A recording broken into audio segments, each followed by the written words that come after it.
For the last few months, we at Newsroom have been taking on the so-called Dagga debate, or the hashtag Dagga debate, as it's now become known on all social media platforms after it went viral earlier this year. We've spoken to doctors, the lobby groups concerned, youth organizations here in South Africa, and some of the other top experts in our country debating the legalization of marijuana from all angles, really. One of the main arguments that kept on popping up was that of criminalizing the youth and harmless citizens of our country for merely making a decision of what they want to put into their own bodies. We asked the question, by keeping the use of marijuana in our country legal, are we not enforcing unnecessary criminal charges against those who aren't necessarily criminals, and by doing so causing more damage in our country in the long run? Now, joining us today is Simon Loxton. He joins us from Cape Town. He's a registered ethnomedicine practitioner based in Cape Town and has quite an emotional story to share on this topic. Very good morning to you, Simon. Good morning, Eben. Now, Simon, before we get into your story and the interview, I'd like us to just look back to last week when we spoke to Professor J.P. van Niekerk on the show, and here is what he had to say about criminalizing marijuana.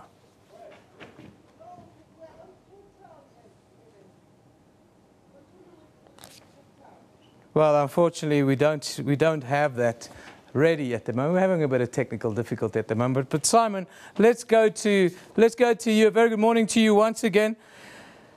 You're a registered ethnomedicine practitioner based in Cape Town. You've got quite an emotional story to tell us. Can you just start off by setting the scene and telling us your story? Yes, Eben. I have a wife who's very sick, and she has hepatitis C. We tried interferon, which was the option at the time to treat Sophie, and it was unsuccessful. So we tried the cannabis route, which was doing well. I tried to make all the applications to the relevant departments, but to cut to my actual story, it was about 10 o'clock in the evening. We were just sitting at home, and the next thing, there was just a hell of a lot of noise outside. There were people on the roof. There were people bashing on the door. And I looked outside the window, and there were a lot of policemen and a lot of cop cars outside.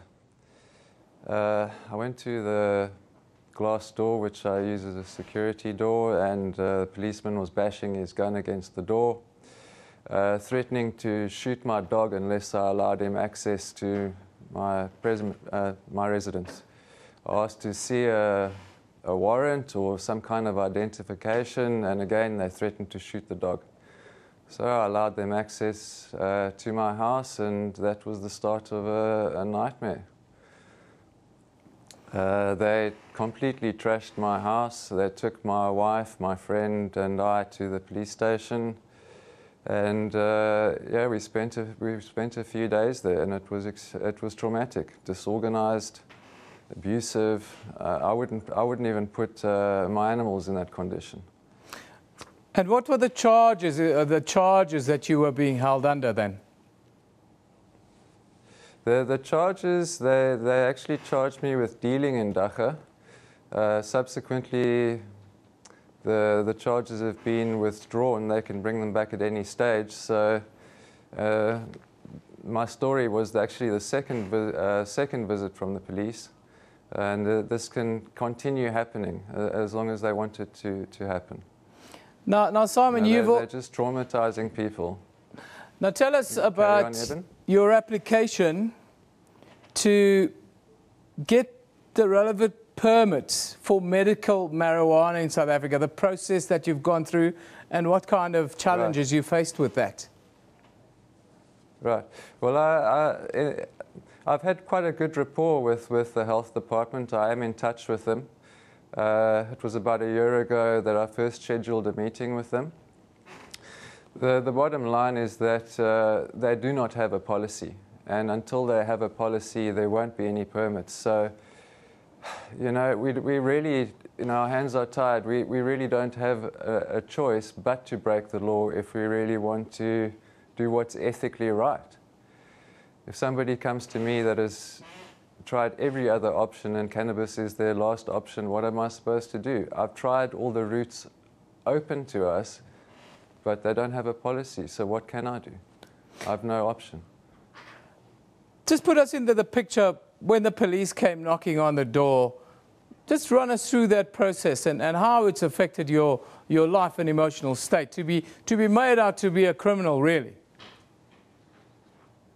Well, to be treated in that way, to be treated abusively, to be bullied, you know, for my wife to be used as a pawn. I still have nightmares. I suffer from anxiety almost a year later. I have panic attacks. Honestly, you know, if you had to weigh punishment and the crime, I think I've received my punishment in bucket loads if I have, you know, broken a crime. Tell us, if I have perpetrated a crime, sorry. You're an ethnomedicine practitioner. Tell us about this and also then tell us about the uses of marijuana within traditional medicine historically and right now here in South Africa. Right. Well, basically an ethnomedicine practitioner is a sangoma. It just means that I've been registered. And I would have thought that I would be one of the best persons to, you know, talk about Dagga and to administer it as a medicine. And sorry, I've lost my train of thought there for a second. But you know, we've just tried every route, and they're not allowing us to you know, we can't make an application because they don't have a policy. We have we've had Professor J.P. van Niekerk here last week to talk about decriminalizing marijuana and the fact that it's still criminalized. It's a real risk for young people in South Africa, and he believes it should be decriminalized. How do you view this? Yeah, I definitely would agree with that. You know, if somebody's if a young person is using Dagga or is abusing Dagga, I really wouldn't suggest putting that person in with real hardened criminals as a solution. You know, you're just going to traumatize that person further and just compound the problem, really. Simon, now in conclusion, what would you propose? How do we go from here forward with this debate? Well, in terms of how we should handle it legally, or yes, in terms of how we should develop a policy? Both. Well, I think the simplest would be just to follow the alcohol laws. I mean, you know, anybody who uses it should be over the age of 18, and if you're going to, you know, sell it, that you should have a license. But I honestly believe that as a citizen of South Africa, we should have an allowance for an allocation to a certain amount of plants per person for whatever reason, whether it be recreational or not. You know, I believe all use is medicinal, because whether you're using it recreationally or not, you're benefiting from the plant physically. Simon, thank you very much for joining us today. That is Simon Loxton, who's an ethnomedicine practitioner based in Cape Town, sharing his experience with being, well, criminalized really for using marijuana as medicine in his practice. Now, let's